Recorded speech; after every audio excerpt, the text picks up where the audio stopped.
la météo avec C3A Productions. Bonsoir chers téléspectateurs et bon début du mois à tous et merci d'être attentifs à ce nouveau bulletin météo. Pour cette soirée, ne vous inquiétez pas, côté température, comme vous pouvez l'observer sur l'ensemble, elles vont légèrement diminuer, mais saison sèche oblige, il fera chaud cette soirée. Remarquez, nous avons 22 degrés dans la région de l'Est, également dans la région du centre, 18 degrés sera la minimale attendue dans la plupart des hautes terres de l'Ouest, 24 degrés dans le sud-ouest et 21 degrés dans la Damawa, également dans la région du nord. De manière un peu plus détaillée, mesdames et messieurs, nous sommes dans la belle extrême nord. Pour commencer avec un ciel totalement dégagé, 24-33 degrés cette soirée. Oui, les températures seront contrastées, ainsi il est recommandé de bien vous hydrater. Passons à présent dans la région du nord-ouest. Le ciel sera totalement couvert, 17 à 26 degrés comme intervalle de température. Et cette situation restera semblable jusqu'en début de matinée, mais la minimale sera de 15 degrés au petit matin.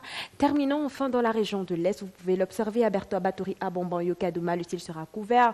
Nous passerons de 23 degrés cette soirée au petit matin à des températures qui pourront encore légèrement diminuer. C'est tout pour ce bulletin météo. Je vous invite à découvrir le musée maritime de Douala et je vous souhaite une excellente soirée. C'était la météo avec C3A Productions.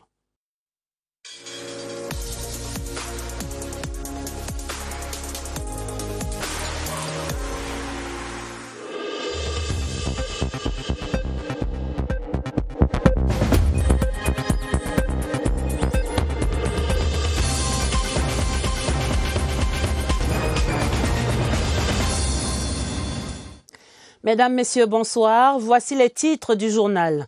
Le compte à rebours est en marche pour la CAN 2021. Plus que 9 mois et ce sera le kick-off. Le 20h30 ouvre le dossier ce soir pour évaluer les 7 stades et les sites de l'événement.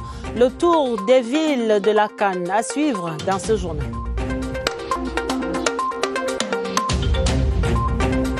Le compte à rebours lancé pour le démarrage de la vaccination contre le Covid-19, ce sera avant fin mars, assurance réitérée lors de la réunion interministérielle, présidée ce jeudi par le Premier ministre, chef du gouvernement. Et puis le compte est bon pour le cinéma camerounais avec 2 films en streaming sur la plateforme américaine Netflix. The Fisherman Diary et de Thérapie sont donc sur la toile mondiale. Voilà pour les titres. Développement après ce message.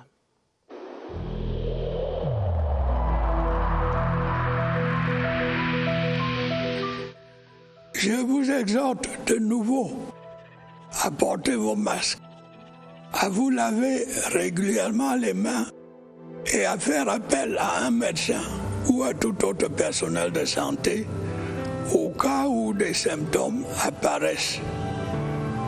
C'est le seul moyen de préserver les vies et de freiner la propagation du virus.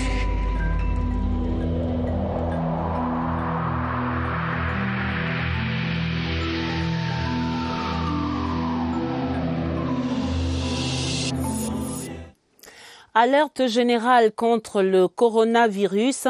Le comité interministériel de suivi de la riposte nationale reprenait du service ce jeudi après 7 mois d'accalmie. L'instance se concertait sous la présidence du Premier ministre, chef du gouvernement, une évaluation de la stratégie gouvernementale face à la recrudescence de la pandémie.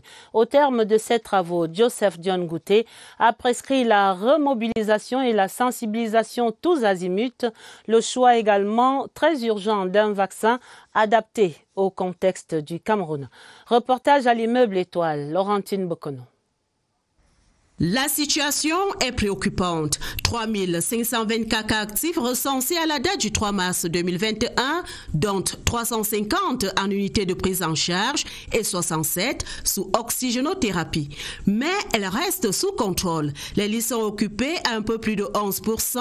Le taux de guérison est de 89%. En tout état de cause, la tendance est maintenue à la hausse à la lecture de la courbe de contamination communautaire, d'où l'appel réitéré réitéré du Premier ministre chef du gouvernement, Joseph Dione Goté, à redoubler de vigilance et d'ardeur dans le respect scrupuleux des mesures barrières dans les espaces publics, respect aussi du quota de 50 personnes dans l'organisation des manifestations publiques, respect enfin des règles d'hygiène édictées en matière d'inhumation des corps des personnes décédées de coronavirus. Il s'agit pour l'essentiel de réactiver les mesures édictées par le président de la République le 17 mars 2020. Le ministre de l'administration territoriale, les ministres en charge du secteur éducatif, bref, tous les membres du gouvernement, chacun en ce qui le concerne, sont sollicités dans cette vaste campagne de mobilisation générale et de sensibilisation. Le Premier ministre attend du ministre de la Santé publique qu'il lui fasse tenir en urgence les propositions motivées sur le type de vaccin qui convient au Cameroun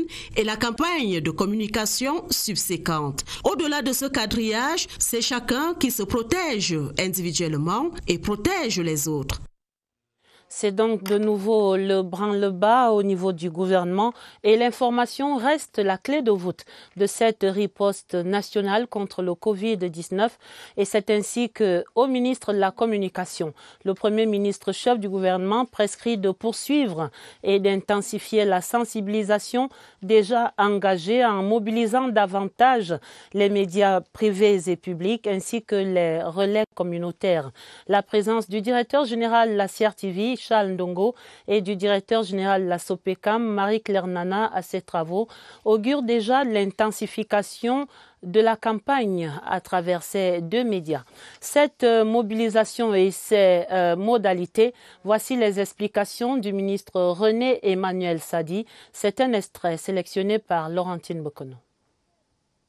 Au quotidien, nous faisons passer par la CRTV ce message du président de la République qui interpelle ses concitoyens, non seulement en leur disant qu'ils sont comptables de l'évolution de ce virus et que, n'est-ce pas, toute négligence de la part des individus peut avoir des conséquences sur l'ensemble de la communauté. Donc, la sensibilisation au travers de la CRTV n'a jamais cessé, mais elle sera accentuée.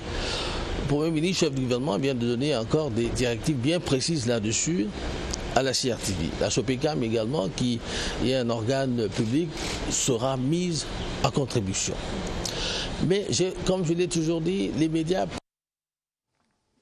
Toutes nos excuses pour la fin brutale de ce propos du ministre de la Communication au terme de la réunion d'évaluation de la riposte nationale contre le Covid-19.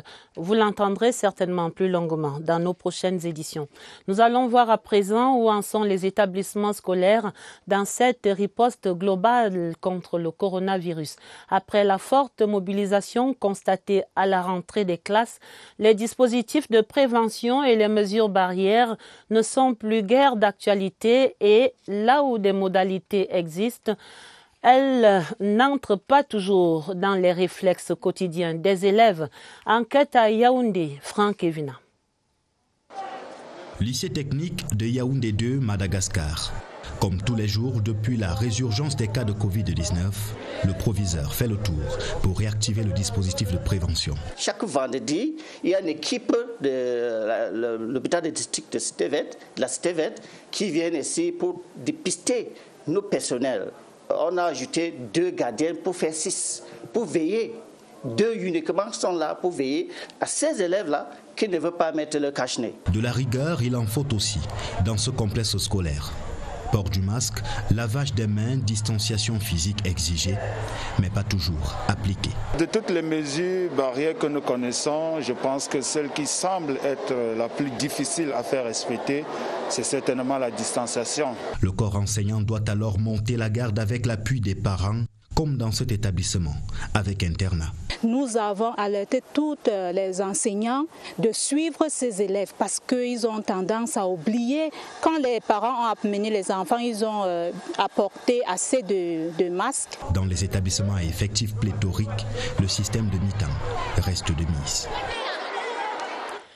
Ouvrons à présent le dossier de la rédaction pour faire le point de l'état de préparation du Cameroun dans la perspective du coup d'envoi de la Coupe d'Afrique des Nations 2021, ce kick-off de la plus grande compétition sportive du continent. Il sera donné dans 9 mois maintenant, en janvier 2022. Le 20h30 effectue ce soir le tour des 6 sites, des 7 stades et des 28 terrains d'entraînement.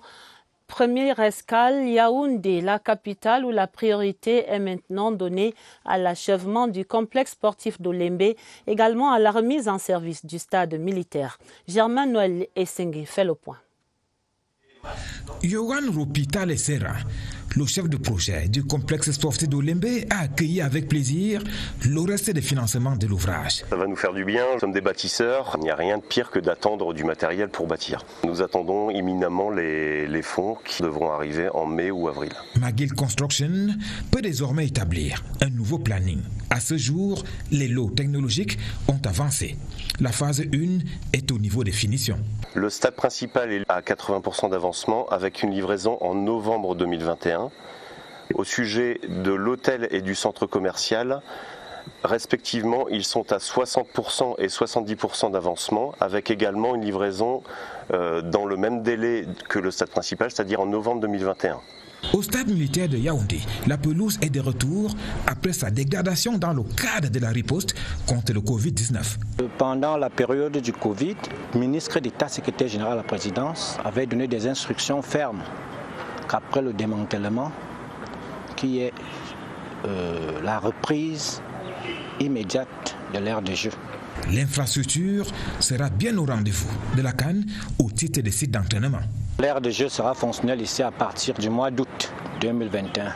Olembe et stade militaire, plus de soucis à se faire.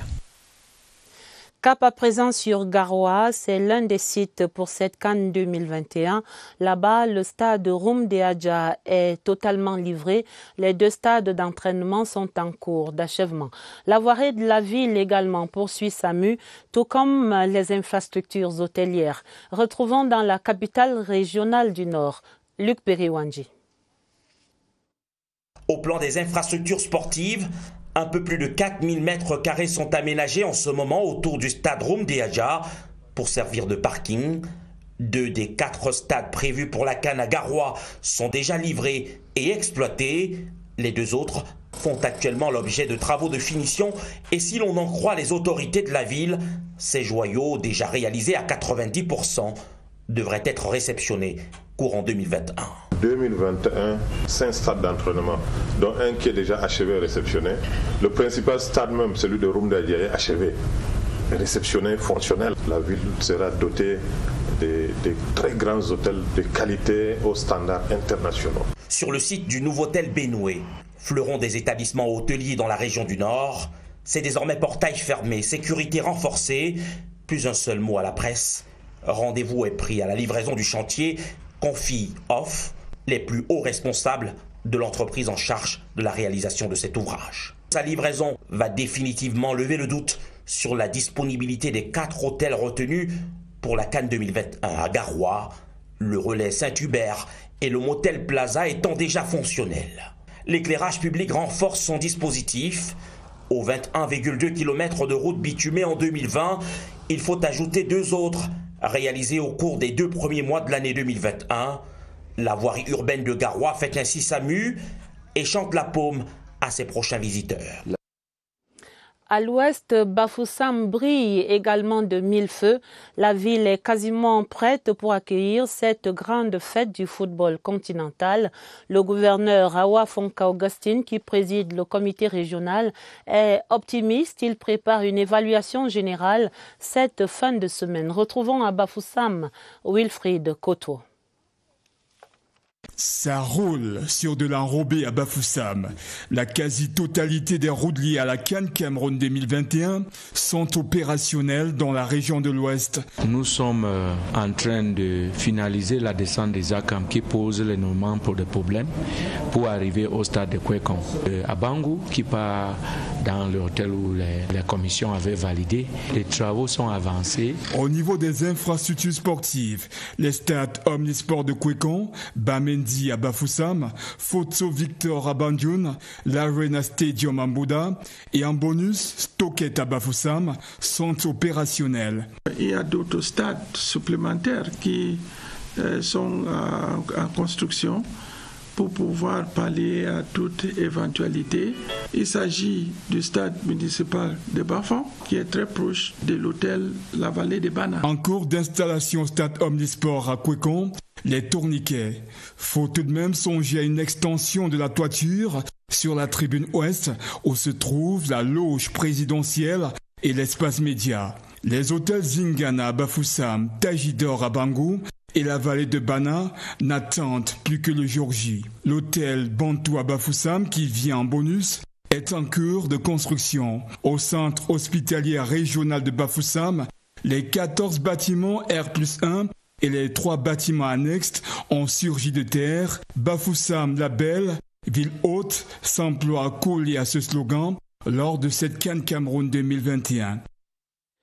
Et les 3 autres sites de Limbe, Boya et Douala sont fin prêts en attendant l'achèvement du chantier de la pénétrante Est dans la capitale économique qui viendra fluidifier un peu plus encore le trafic. État des lieux, Joseph Guetta Mandeng.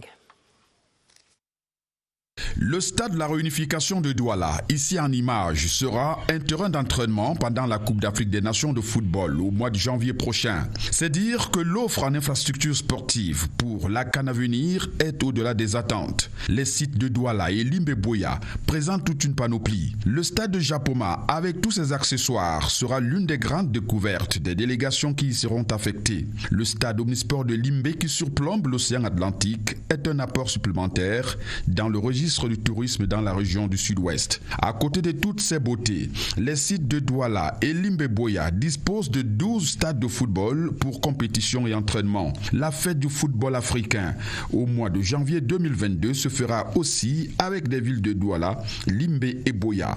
Cette fête sera totale avec l'achèvement des travaux de la pénétrante est de la ville de Douala. Les pouvoirs publics s'y attellent et le 21 février dernier, un décret du chef de l'État a autorisé le ministre de l'économie a signé une convention de crédit de près de 9 milliards de francs CFA avec la Standard Chartered Bank de Londres pour le financement du projet d'aménagement de cette pénétrante est de la ville de Douala. Une fois ce projet terminé, la porte d'entrée de Douala présentera tout un autre visage. Un visage agréable pour les fans de football qui devront circuler sans heurts sur ce grand boulevard urbain.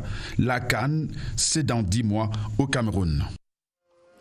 Et pour cette CAN 2021, les Lions indomptables auront grand besoin de tout le soutien de leur public pour récupérer le trophée perdu en 2019 en Égypte. Et voici déjà la contribution d'un chef traditionnel féru de littérature. Il dit son soutien à travers des poèmes en hommage aux Lions indomptables.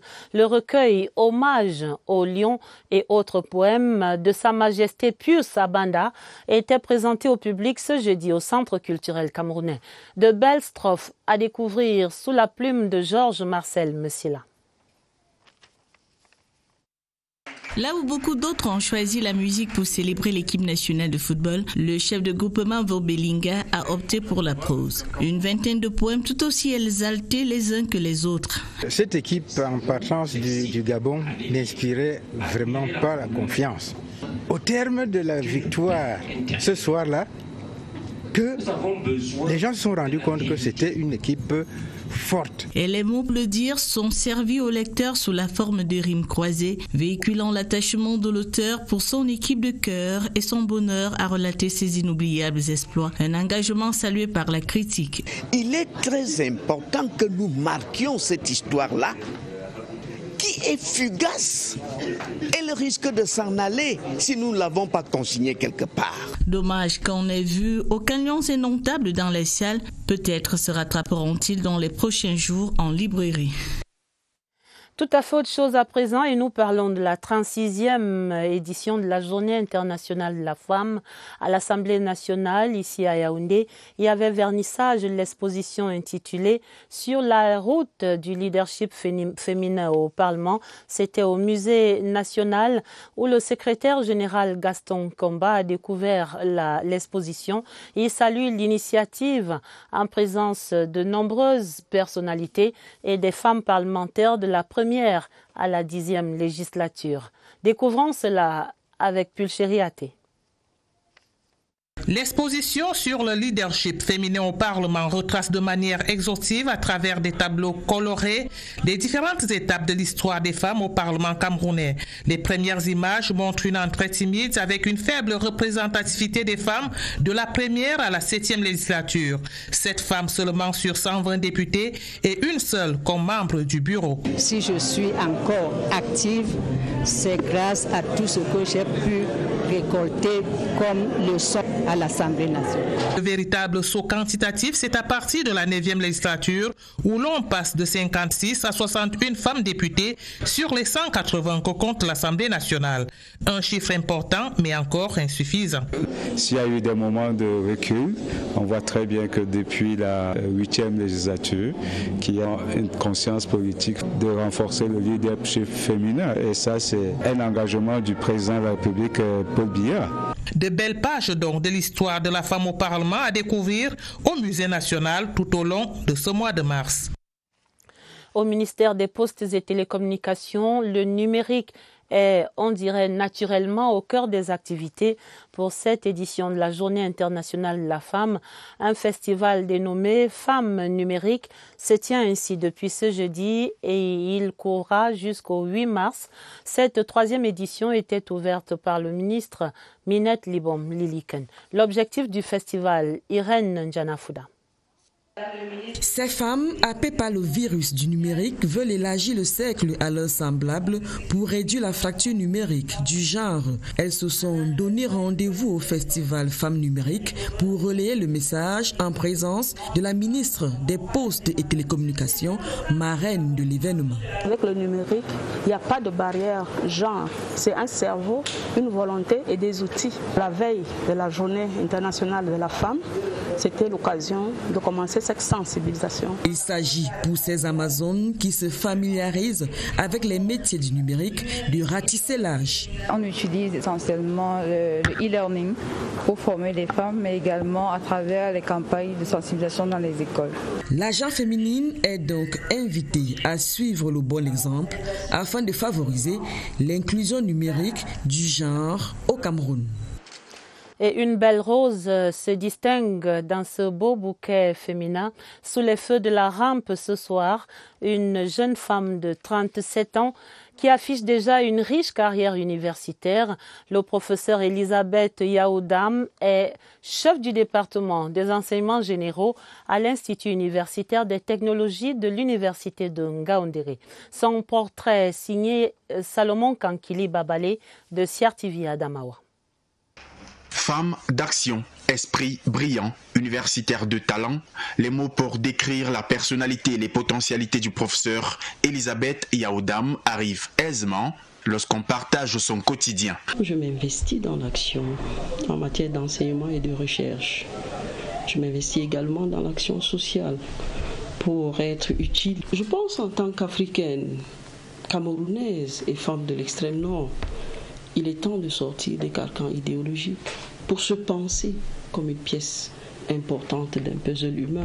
Quelles que soient nos conditions, nous devons nous débarrasser des stéréotypes. Pour atteindre les cimes du savoir savant, l'originaire du Mayo-Tchanaga, dans l'extrême nord, a dû travailler dur, bravant les difficultés de la vie. Je suis née d'un père gardien de la paix, mais chaque obstacle a été pour moi une opportunité. Au moment où l'on célèbre les valeurs féminines au Cameroun, professeur Yaoudam continue d'écrire les siennes en lettres d'or, non sans les transmettre à la jeune génération.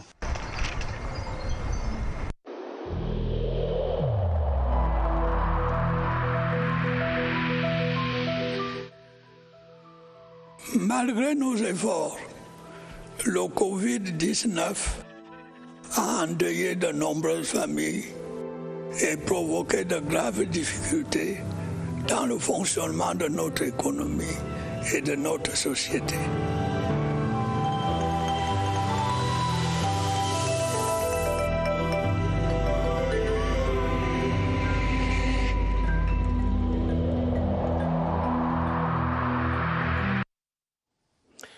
Le point de la riposte nationale anti-Covid ce jeudi soir.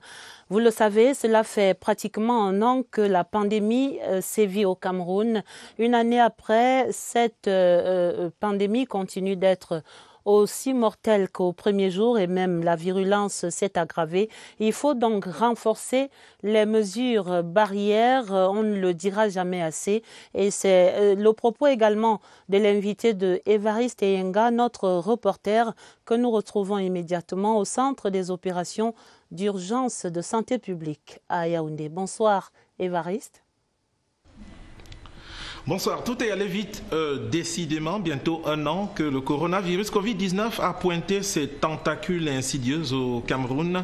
Un an de riposte, essayons de revisiter cela avec le docteur Aristide Stéphane Abba. Abba, docteur, bonsoir. Bonsoir Évariste. Vous qui êtes chef section opération dans cette riposte, pratiquement un an déjà. Qu'est-ce que l'on retient de cette année de combat? Quelles sont les leçons à retenir pour éviter de retomber à la situation de mars-avril 2020 quand on était au début de la flambée?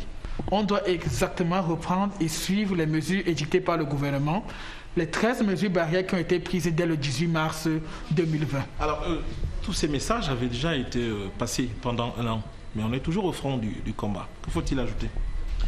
Il faut dire que le monde, comme les experts le disent, l'OMS et tout le monde le disent, nous faisons face à quelque chose qui est inédit dans notre histoire de la santé moderne. Nous faisons face à un virus qui est intelligent, qui s'adapte et qui change. Et nous faisons également face à un relâchement global d'un ensemble de mesures qui avaient été édictées. Donc nous pensons réellement que si on n'est plus conscient de la situation, vu que nous sommes en face d'un virus qui change et que nous revenions aux bonnes pratiques, nous serons capables, comme nous l'avions fait précédemment, de limiter la propagation du virus. Et avec l'arsenal vaccinal et les autres dispositifs qui sont mis en place par le ministre de la Santé publique, nous serons capables de vaincre ce virus. Merci à vous, docteur Abba. Vous l'avez noté une fois encore, la responsabilité de chacun qui est donc interpellé à ce moment où on va rentrer de plein pied dans la deuxième année de riposte contre le coronavirus Covid-19. Il faut respecter les mesures barrières. Merci Évariste. Et c'est également l'information qui est au centre de cette riposte nationale contre le Covid-19. Vous le faites déjà. Et c'est ainsi que le ministre de la Communication a reçu la prescription du Premier ministre, chef du gouvernement, ce jeudi, de poursuivre et même d'intensifier la sensibilisation du grand public déjà engagé en mobilisant davantage les médias publics et privés ainsi que les relais communautaires. Et pour les modalités de cette remobilisation de la communication sur le Covid-19, je vous propose ici les explications du ministre René Emmanuel Sadi.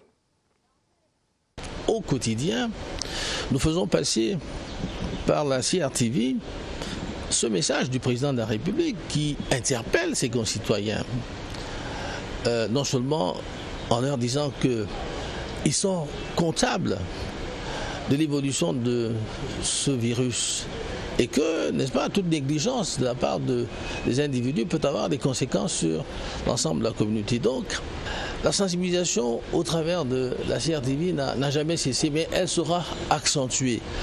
Le Premier ministre, chef du gouvernement, vient de donner encore des directives bien précises là-dessus à la CRTV. La SOPECAM également, qui est un organe public, sera mise à contribution. Mais comme je l'ai toujours dit, les médias privés, qui sont nombreux, doivent également apporter leur contribution à cette sensibilisation. Nous allons également reprendre langue avec les relais communautaires, ce qu'on appelle les relais communautaires.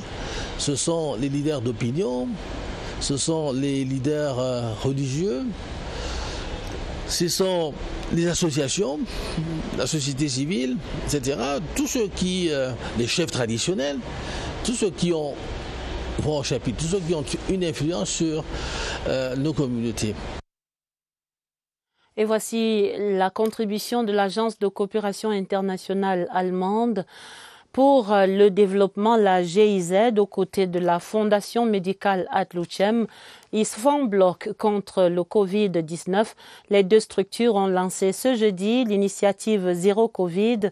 Dans cette intention, la GIZ a remis du matériel de protection au personnel contre le coronavirus à la Fondation médicale Ad-Lucem. Une cérémonie présidée par le gouverneur Nasseri Polbea. Le reportage de Emmanuel Bicante de CRTV Centre.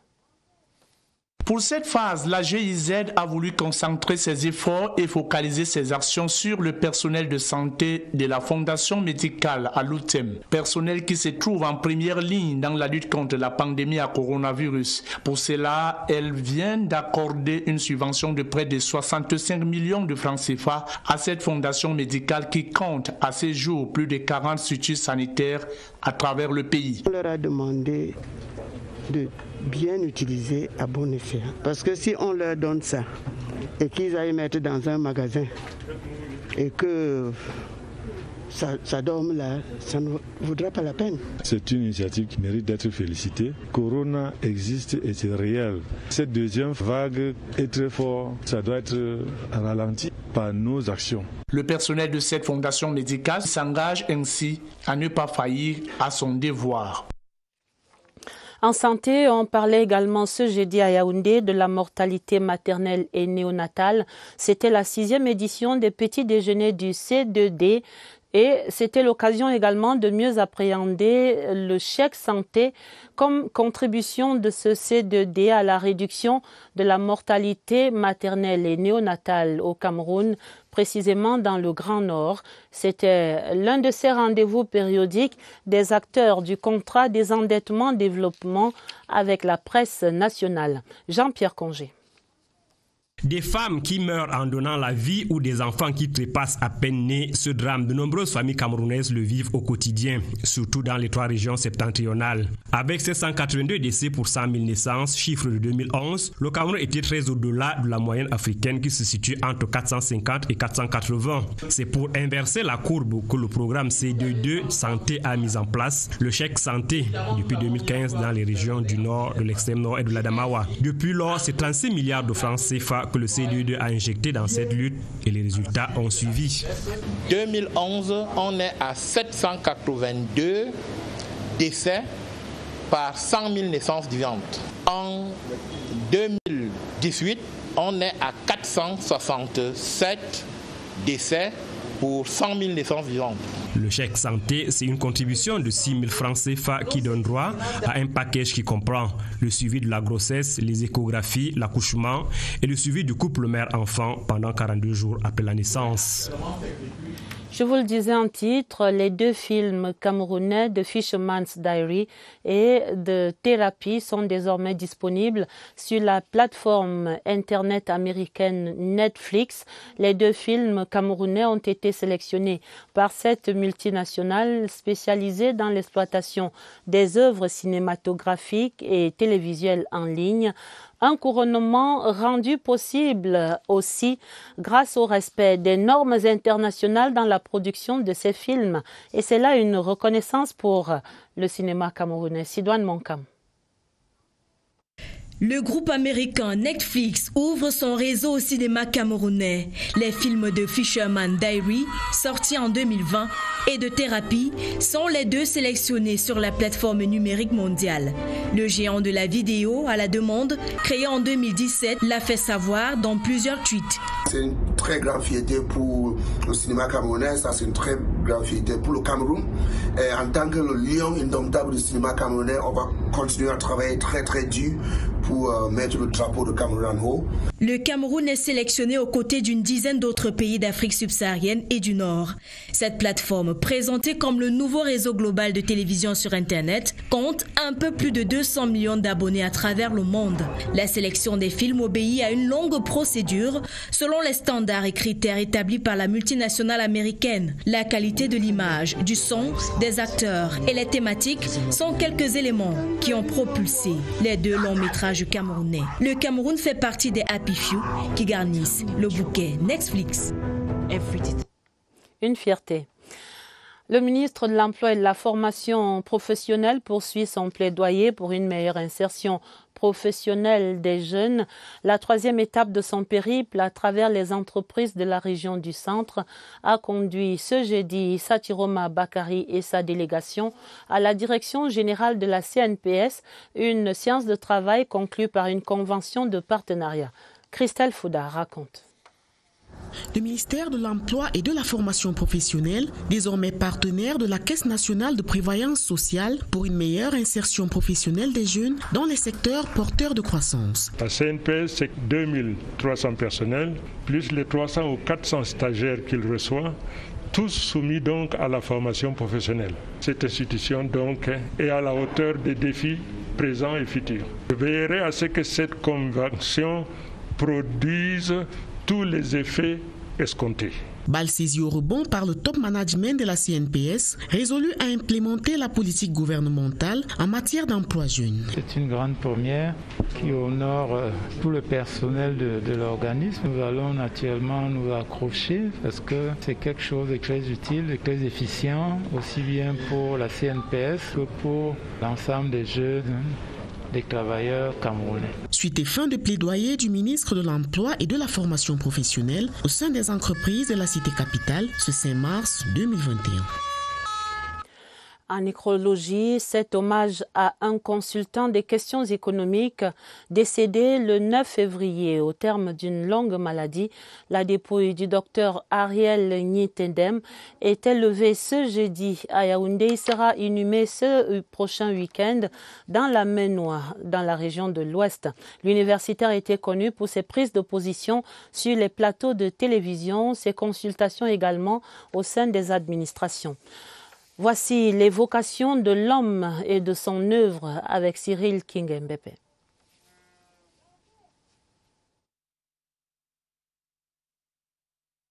Voir les images de cet universitaire féru des débats télévisés.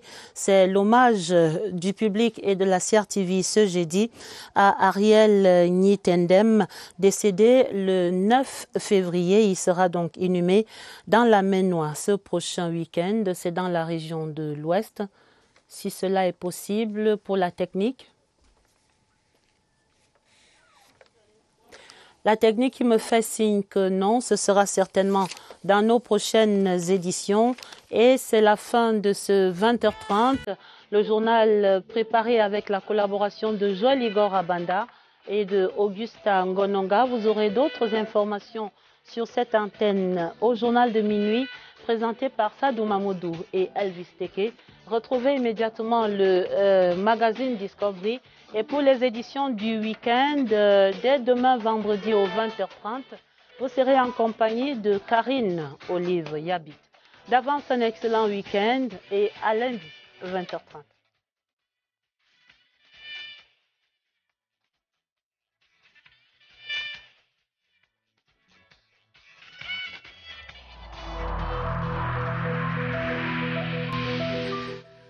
Je vous exhorte de nouveau à porter vos masques, à vous laver régulièrement les mains et à faire appel à un médecin ou à tout autre personnel de santé au cas où des symptômes apparaissent.